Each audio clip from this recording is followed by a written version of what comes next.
Alright, I know I may have mentioned this on a previous crafting video, but I didn't make it all that clear. So, being I've been using this idea for 2 years. Doctor Strange, cloak and cape. On the inside of this shirt, I had to reposition several times. These high-powered metal magnets. Come on. Hold camera. Now these type, which you find in hobby shops, are very brittle. They're still very powerful, but they're quite brittle. I've got an idea how big this is. Come here, come here, come here.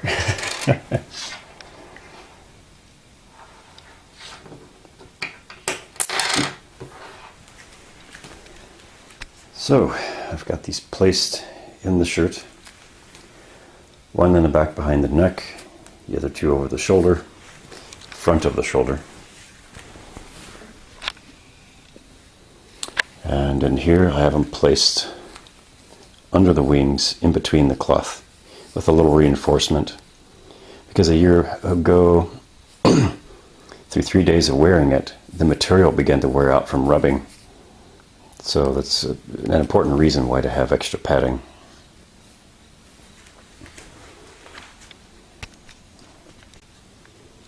And also using the round magnets makes it easier to hide these, and having the extra padding helps hide the outline as well. Now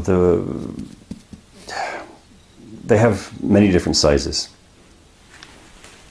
They've got some smaller than this, which would be about pea size.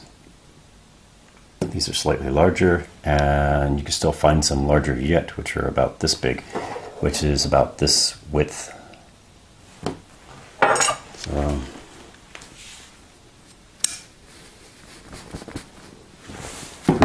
no BS.